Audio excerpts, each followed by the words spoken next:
Hello students, आज हम लोग कक्षा 12वीं में हैलोजन के यौगिक के बारे में देखेंगे।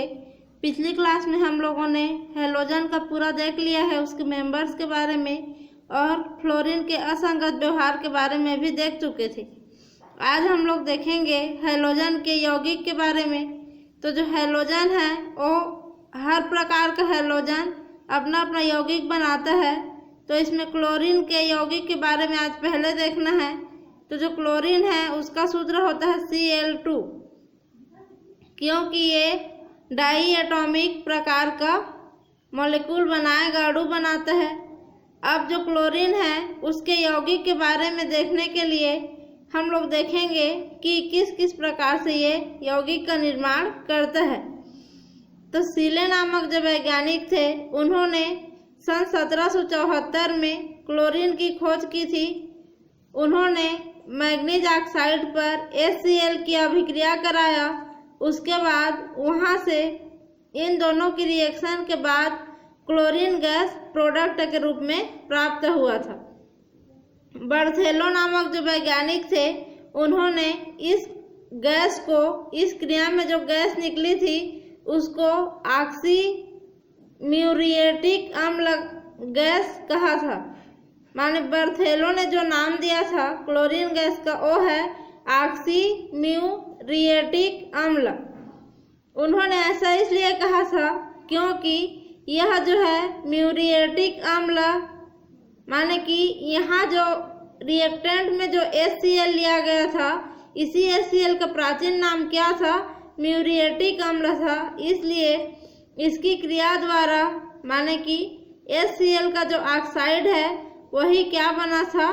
क्लोरीन गैस बना था। इसलिए उन्होंने इसके नाम के आधार पर ही क्लोरीन गैस को म्यूरिएटिक अम्ल के आधार पर क्या कहा था? ऑक्सो म्यूरिएटिक अम्ल कहा था। सन 1810 में डेवी नामक जो वैज्ञानिक थे उन्होंने क्लोरीन को एक तत्व के रूप में सिद्ध किया और बताया कि इसका जो हरापन है, हरापन लिया हुआ पीला रंग जो इसमें पाया जाता है, इसके कारण ही इसको क्लोरीन गैस कहा गया। और क्लोरीन का मीनिंग उन्होंने बताया हरिन से होता है। तो क्लोरीन को जब देखेंगे तो हल्का हरापन लिए हुए पीले कलर का वह रहता है, इसलिए इसको कहा गया क्लोरीन। तो प्रकृति में जो क्लोरीन है वो क्लोराइड के रूप में ज़्यादातर पाया जाता है। और समुद्र का जो पानी रहता है, खारा पानी है, उसमें खारेपन का जो कारण है वो है NaCl का पाया जाना। जो साधारण नमक है उसका सूत्र होता है जो हम लोग खाने के लिए यूज़ करते हैं NaCl। इसी के कारण समुद्र का जो पानी है खारापन है।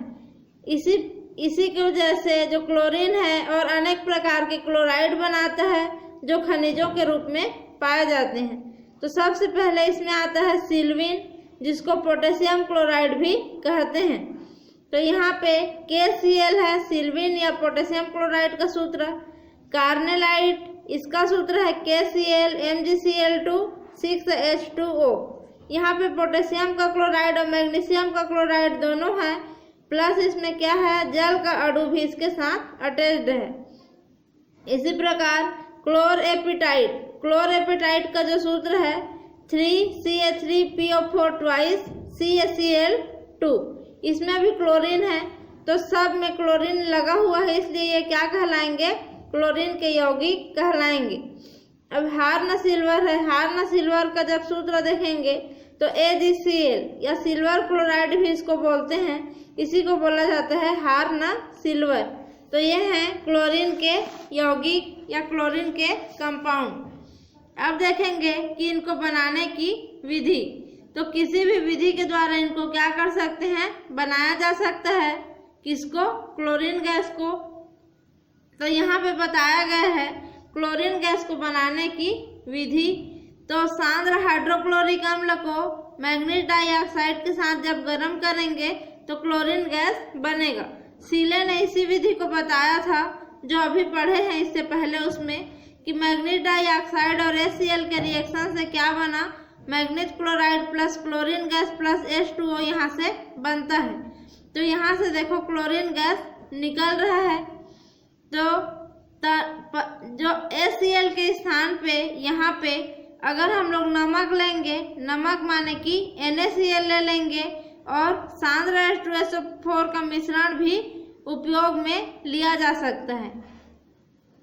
इसी रिएक्शन में अगर HCl नहीं लेंगे तो HCl के जगह पे NaCl और H2SO4 का मिक्सचर भी यहाँ पे यूज कर सकते हैं और इन दोनों के मिक्सचर को इसी मैग्नीज डाइऑक्साइड के साथ जब रिएक्शन कराएंगे तो भी इसमें क्लोरीन गैस निकलती है। तो फर्स्ट रिएक्शन में मैग्नीज डाइऑक्साइड और HCl का रिएक्शन हुआ तो क्लोरीन गैस निकला है और दूसरे में मैग्नीज डाइऑक्साइड NaCl और H2SO4 का रिएक्शन हुआ और HCl यहाँ से हट गया। तो इसमें भी क्या बना है, सेम प्रोडक्ट है, यहाँ से भी मिलेगा मैग्नीज क्लोराइड, ये मैग्नीज और क्लोरीन इसमें का, और इसमें क्या मिला है सोडियम हाइड्रोजन सल्फेट और यहाँ से H2O बना प्लस Cl2 गैस यहाँ से बाहर निकला है। तो ये दोनों क्लोरीन गैस बनाने की विधि। अब जो अगली विधि है उसमें बोला गया है कि पोटेशियम परमैंगनेट को जब HCl से अभिक्रिया कराएंगे तो पोटेशियम परमैंगनेट का सूत्र ये है KMnO4। यह भी प्रयोगशाला में बहुत ज़्यादा उपयोग होगा पोटेशियम परमैंगनेट का, तो इसको हमेशा सूत्र को याद रखना है। तो पोटेशियम परमैंगनेट का सूत्र होता है KMnO4 और इसको जब HCl से रिएक्शन कराएंगे तो यहाँ पे इसका K और इसका Cl मिलके KCl बनेगा, इसमें का Mn और इसमें का Cl मिलके MnCl2 बनाएगा और इसमें का हाइड्रोजन और इसमें का ऑक्सीजन मिलके H2O बनाएगा और बाकी जो Cl बचेगा वो यहाँ पे क्लोरीन गैस बन के बाहर निकलेगा।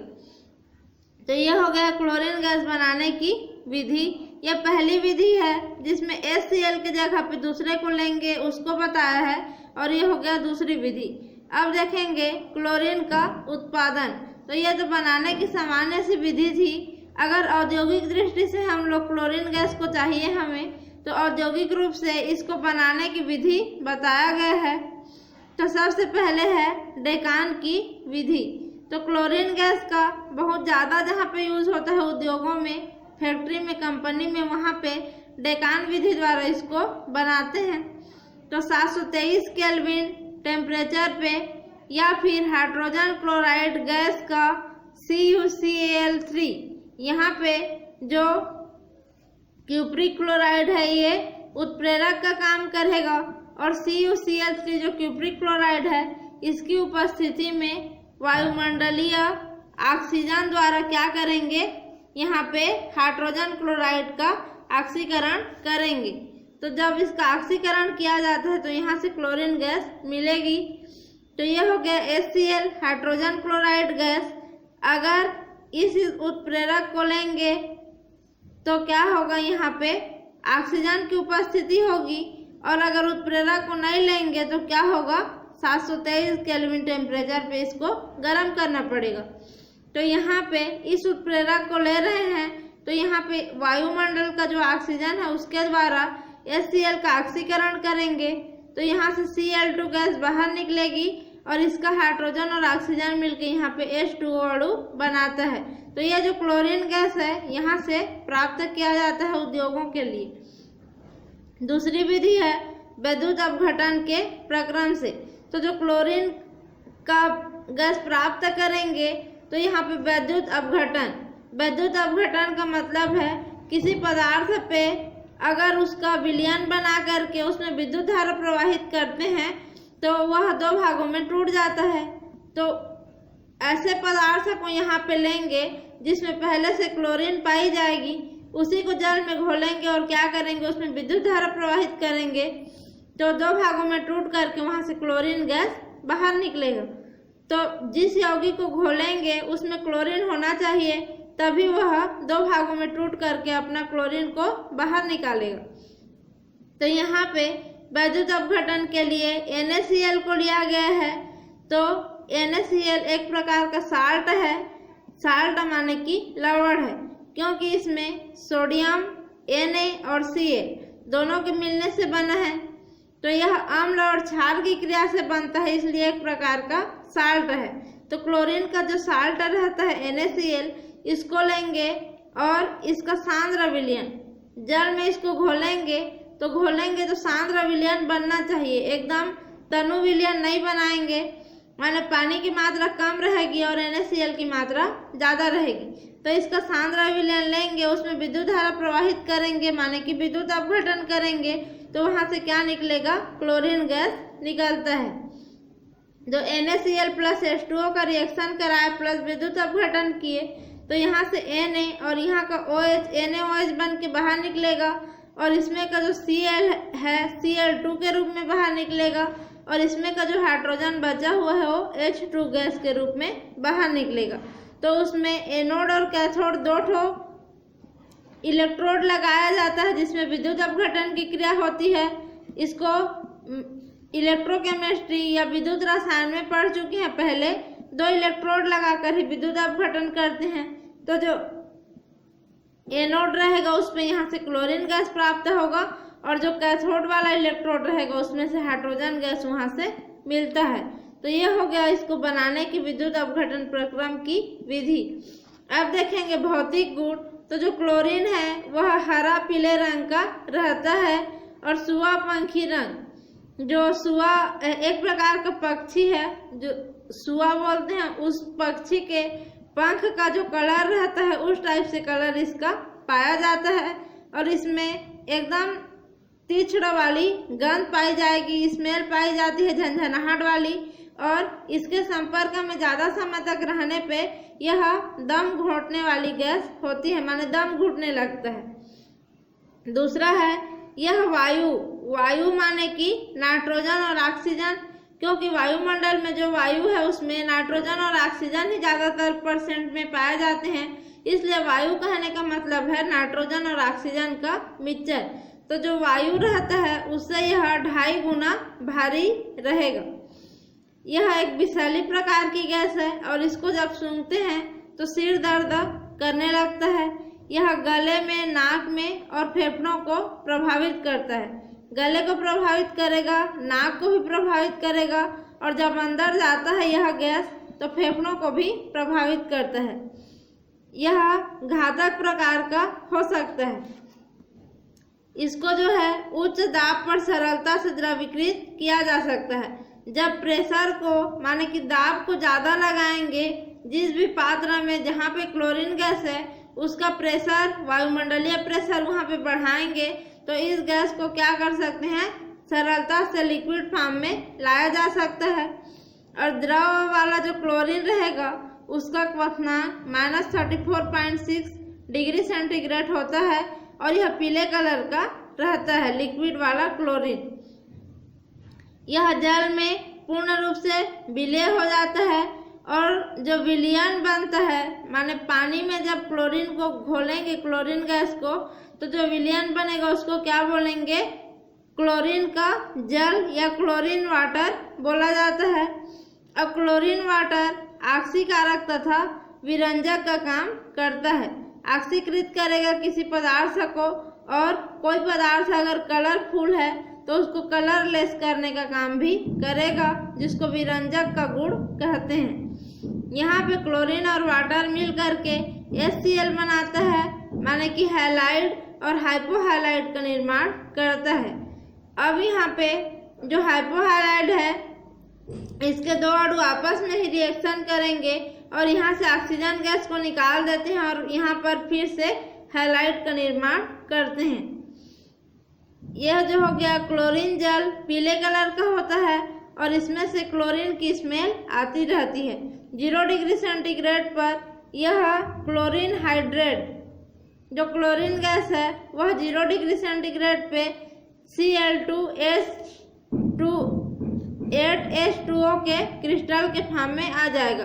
माने क्लोरीन का जो जल बना रहता है उसको अगर 0 डिग्री सेंटीग्रेड पर टेम्परेचर पे रखेंगे, माने ताप उसका कम कर देंगे, तो यह Cl2H2O के क्रिस्टल के फॉर्म में मिलेगा। अब इसका देखते हैं केमिकल प्रॉपर्टी। तो केमिकल प्रॉपर्टी में आता है कि तत्वों से यह सीधा संयोग करता है। जो HCl है वह क्या करेगा, बहुत ज़्यादा क्रियाशील रहता है, इसलिए यह कई प्रकार के तत्वों से सीधा सीधा संयोग कर लेता है और मिल करके संयुग्मित प्रोडक्ट का निर्माण करेगा। तो यहाँ पे हाइड्रोजन गैस और क्लोरीन गैस आपस में रिएक्शन करते हैं और सनलाइट के प्रेजेंस में यहाँ पे रिएक्शन होगा, तो ये दोनों मिल जाएंगे आपस में और मिल करके दो के मिलने से एक यहाँ पे प्रोडक्ट बनाता है। तो H और Cl मिलके क्या बनाएंगे, HCl का निर्माण करेंगे। और जो HCl बनता है यह विस्फोट के साथ बनता है। दूसरा है कि नाइट्रोजन और ऑक्सीजन को छोड़कर सभी प्रकार के अधातुओं से यह क्या करेगी, क्रिया करेगी। केवल नाइट्रोजन और ऑक्सीजन के साथ क्लोरीन गैस रिएक्शन नहीं देता है, उसके बाद जितने भी अधातु हैं सबके साथ यह रिएक्शन करेगा। तो फास्फोरस के साथ जब क्लोरीन गैस रिएक्शन करेगा तो जब क्लोरीन का कम मात्रा में क्लोरीन को लेंगे तो क्या बनेगा, फास्फोरस ट्राइक्लोराइड बनेगा, और ज़्यादा मात्रा में क्लोरीन को लेंगे तो क्या बनेगा, फास्फोरस पेंटाक्लोराइड बनेगा। अगर सल्फर के साथ रिएक्शन कराते हैं तो सल्फर डाइक्लोराइड का निर्माण यहाँ से हो जाता है। माने सबके साथ क्लोरीन क्या करेगा, जुड़ जुड़ करके हैलाइड का या क्लोराइड का निर्माण यहाँ पे करता है। धातु के साथ जब क्रिया करता है तो ये क्या बनाएगा, क्लोराइड बनाएगा। यहाँ पे सोडियम और क्लोरीन क्रिया किए तो सोडियम क्लोराइड बन गया। यहाँ पे जो कॉपर और क्लोरीन क्रिया किए तो क्यूप्रस क्लोराइड यहाँ पे बन जाता है। तो ये जो है यह है क्यूप्रिक क्लोराइड और यह है सोडियम क्लोराइड, तो हैलाइड ही बनाएगा। तो यहाँ पे अधातु कहने का मतलब है कि जो पी ब्लॉक के तत्व हैं वो अधातु में आएंगे और जो भी एस ब्लॉक के तत्व रहते हैं वो किस में आते हैं, धातु में। तो धातु माने कि एस ब्लॉक से तत्व से रिएक्शन करेगा या फिर डी ब्लॉक के तत्व भी धातु में आते हैं, इनके साथ भी रिएक्शन करेगा। और अधातु माने कि जो पी ब्लॉक के तत्व हैं उनके साथ ये रिएक्शन को बताया है। अब आगे इसका जो है केमिकल प्रॉपर्टी में क्लोरीन का उसमें दिया गया है, जैसे आयरन भी एक धातु है, इसके साथ भी क्रिया करेगा तो क्या बनाएगा, यहाँ से ये फेरिक क्लोराइड बनाता है। और फेरिक और फेरस, यहाँ पे आयरन का जब ऑक्सीकरण अवस्था निकालेंगे तो +3 आएगा फेरस का, इसलिए इसको बोलेंगे फेरिक क्लोराइड। इसी जगह पे अगर होता ApCl2 तो Cl2 रहता तो इसका ऑक्सीकरण अवस्था में आयरन का +2 आता तो उसको बोलते फेरस क्लोराइड। स्टेनस से क्रिया किए, ये जो लाल रंग का रहता है इसको इतना गर्म करते हैं आयरन को कि लाल कलर का तब तो हो जाता है, तब उसको क्लोरीन से रिएक्शन करते हैं तब ये बनता है। और गर्म अवस्था में स्टेनस पर जब क्लोरीन को डालेंगे तो यहाँ से स्टेनस क्लोराइड का निर्माण होता है। अब देखेंगे हाइड्रोजन के प्रति, तो जो हाइड्रोजन युक्त यौगिक है उनको क्लोरीन गैस क्या करेगा, विघटित कर देता है। यहाँ पे जो हाइड्रोजन वाला कोई सा भी यौगिक लेंगे उसके साथ जब क्लोरीन को रिएक्शन कराएंगे तो उसको तोड़ करके विघटित करके नया प्रोडक्ट देता है। जैसे H2O है, इसको जब रिएक्शन कराएंगे क्लोरीन से H माने कि सनलाइट के प्रेजेंस में या सूर्य प्रकाश के प्रेजेंस में, तो यहाँ पे क्या होगा, इसका H और इसका Cl HCl बनाएगा और यहाँ से ऑक्सीजन को बाहर निकाल देगा। तो ये जो क्लोरीन है पहले H2O के हाइड्रोजन को अलग किया और ऑक्सीजन को अलग किया, माने कि इसको तोड़ दिया, विघटित किया, उसके बाद इसके हाइड्रोजन से खुद जाके जुड़ गया और ऑक्सीजन को बाहर कर दिया।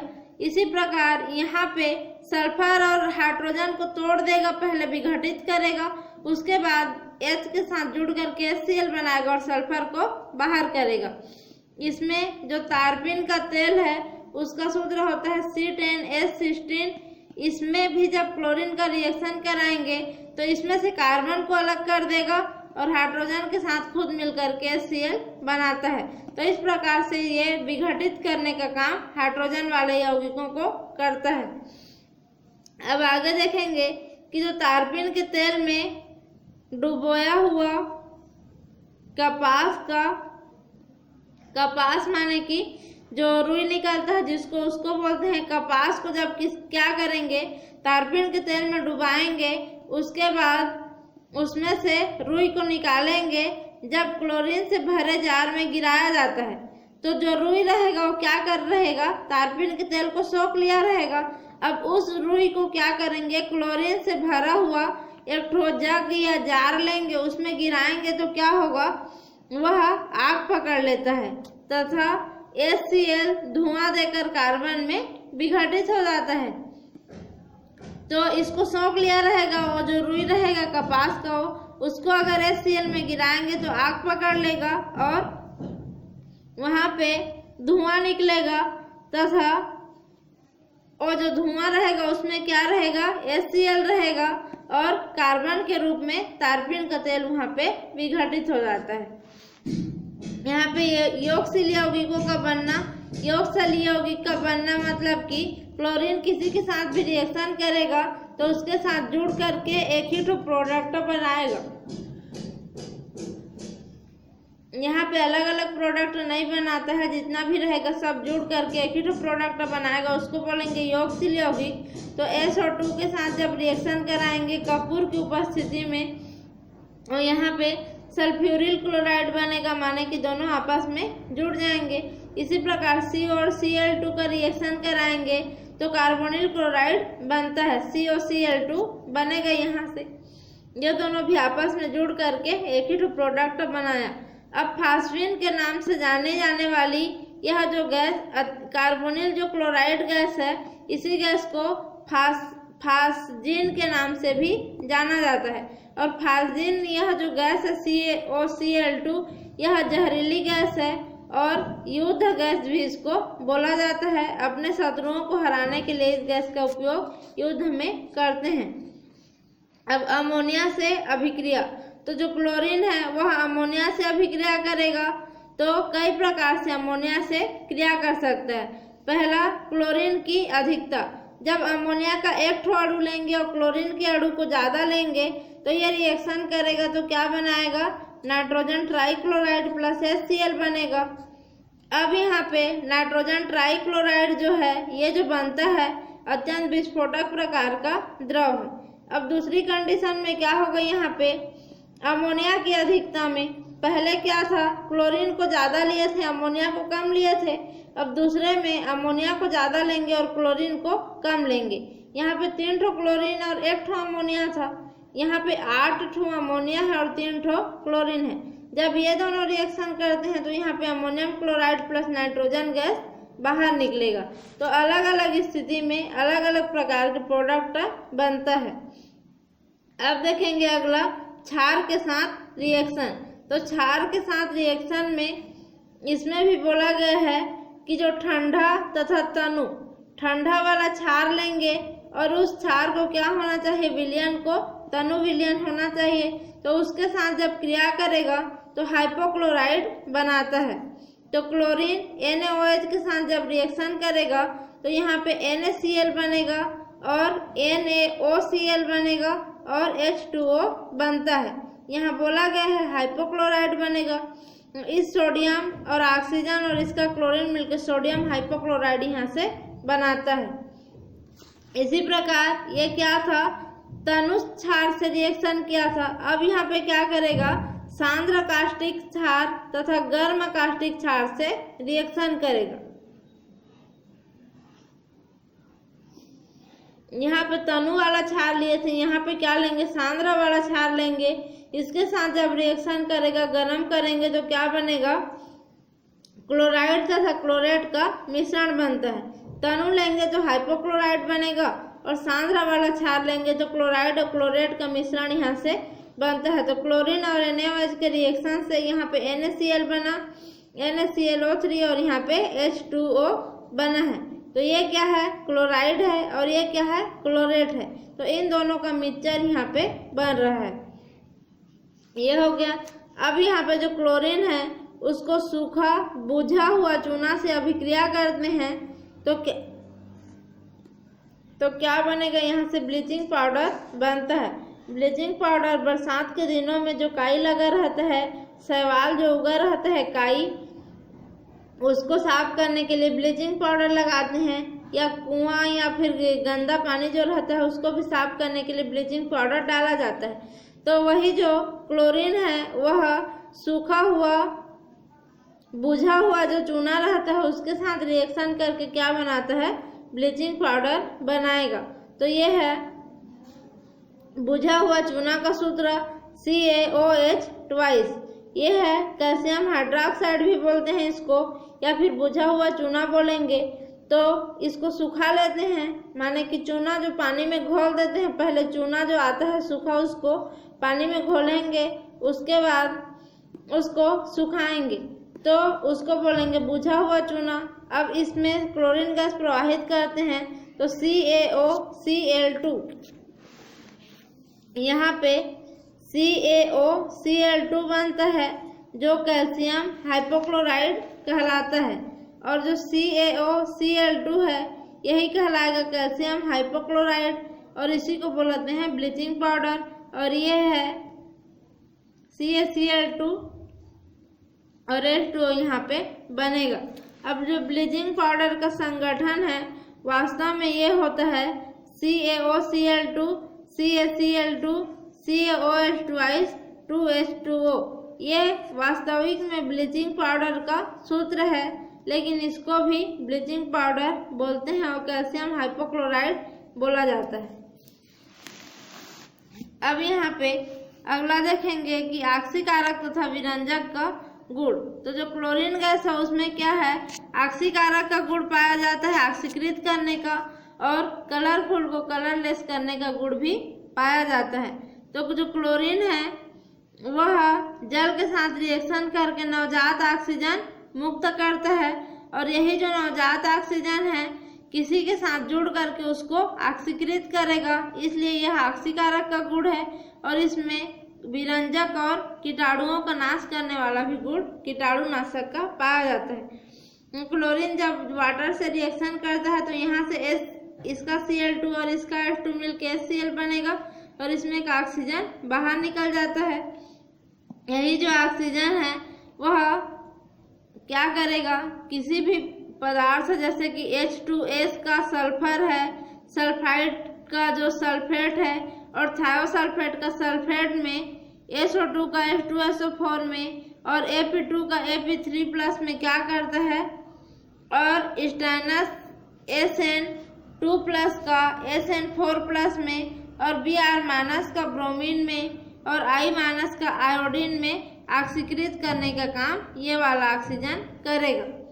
तो यहाँ पे H2S के साथ जब क्लोरीन को रिएक्शन कराएंगे तो ये HCl बनेगा और सल्फर यहाँ से बाहर निकल जाता है। अब इसके साथ जब रिएक्शन कराएंगे सोडियम सल्फाइड के साथ में, SO3 को बोलेंगे सल्फाइड, और यहाँ पे SO4 है तो इसको बोलेंगे सल्फेट। तो सल्फाइड सोडियम सल्फाइड के साथ जब रिएक्शन करता है क्लोरीन और वाटर, तो यहाँ से सोडियम सल्फेट बनेगा Na2SO4 प्लस HCl यहाँ से बाहर निकल जाता है। इसी प्रकार से यही कारण है कि जो सोडियम सल्फाइड है उसको एंटीक्लोर कहा जाता है। देखो यहाँ पे क्लोरीन गैस के साथ रिएक्शन करके HCl बना दिया, माने क्लोरीन को हटा दिया यहाँ पे, इसलिए इसको क्या बोलते हैं, सल्फाइड को एंटीक्लोर या क्लोरीन को हटाने वाला बोला जाता है। यहाँ पे जो सोडियम सल्फाइड है और इसी रिएक्शन को फिर से लिखा है, अगर SO3 था यहाँ पे तो उसके जगह में H2O3 लिए हैं और H2O और क्लोरीन के साथ रिएक्शन किया है, तो यहाँ से Na2SO4 बना, HCl बना, और इसमें 2 सल्फर था तो 1 सल्फर यहाँ से बाहर निकला है। इसी प्रकार SO2, H2O और Cl2 रिएक्शन करके क्या बनाएंगे, H2SO4 बनाएंगे और यहाँ से HCl बाहर निकलेगा। यहाँ पे FeSO4 माने फेरस सल्फेट, सल्फ्यूरिक अम्ल और क्लोरीन आपस में रिएक्शन करेंगे तो क्या बनेगा, ferrous sulphate, ferric sulphate plus HCl बनेगा। स्टेनस क्लोराइड और क्लोरीन रिएक्शन करेंगे तो दोनों आपस में जुड़ जाएगा और 2 और 2 4 क्लोरीन यहाँ पे अटैच्ड होगा। जब पोटेशियम ब्रोमाइड और क्लोरीन गैस से रिएक्शन करेगा तो क्लोरीन ब्रोमीन के जगह में जुड़ जाएगा और ब्रोमीन को बाहर निकाल देगा। इसी प्रकार पोटेशियम आयोडाइड के साथ जब क्लोरीन गैस रिएक्शन करता है तो आयोडीन के जगह में जाकर के जुड़ जाता है और आयोडीन को यहाँ से बाहर निकाल देता है। इस प्रकार से जो विरंजक का गुण उसके ऑक्सीकारक व्यवहार के कारण पाया जाता है। जो क्लोरीन है उसमें विरंजक का गुण पाया जाता है, वह इसलिए पाया जाता है क्योंकि उसमें ऑक्सीकारक का गुण पाया जाता है और जल से क्रिया करके ये हमेशा नवजात ऑक्सीजन मुक्त करता है। यह तो हो गया क्लोरीन का के द्वारा अगर हम लोग किसी कलरफुल चीज को विरंजन कराएंगे तो वह स्थायी रूप से कलरलेस में चेंज हो जाएगा। अब इसका उपयोग देखते हैं क्लोरीन का। तो विरंजक के रूप में क्लोरीन जल के रूप में इसका उपयोग करते हैं। पेयजल पीने वाला जो पानी रहता है उसको शुद्धिकरण करने के लिए ब्लीचिंग पाउडर के रूप में या फिर क्लोरीन के रूप में ही इसका उपयोग किया जाता है। स्विमिंग पूल में अगर पानी गंदा हो गया है, स्विमिंग पूल में जो पानी भरा है उसमें पानी गंदा हो गया, उसमें से जीवाणुओं को नष्ट करने के लिए जीवाणुनाशक के रूप में क्लोरीन का ब्लीचिंग पाउडर के रूप में उपयोग होता है। घरेलू प्रतिरोधी के रूप में भी इसका उपयोग किया जाता है। एंटीसेप्टिक के रूप में bleaching powder, chlorate, bromine, HCl, CaCl3, CCl4, CH2Cl2, DDT, डाइक्लोरोडाइएथिल, क्या नाम है इसका, DDT बनाने में संश्लेषित प्लास्टिक, इसमें DD है जो डाईएमीन और ट्राइक्लोरो एसिटिक एसिड कुछ नाम है इसका। तो D है जो डाइक्लोरो, इसमें 2 क्लोरीन रहता है इसलिए डाइक्लोरो है।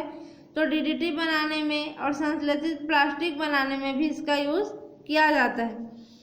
और युद्ध के गैस में COCl2 के रूप में आंसू निकलने वाला जो गैस रहता है उसका सूत्र है अश्रु गैस CCl3NO2 तथा मस्टर्ड गैस CH2CH2Cl और ये दोनों किससे जुड़ा है, सल्फर से। यह मस्टर्ड गैस का सूत्र है, इसको बनाने में भी क्लोरीन का उपयोग करते हैं। तो ये हो गया क्लोरीन गैस यहाँ पे कंप्लीट। यहाँ तक पढ़ लेना क्लोरीन गैस को अच्छे से। अब अगली बार हम लोग देखेंगे हाइड्रोक्लोरिक अम्ल या फिर HCl के बारे में। अभी के लिए बस यहीं तक।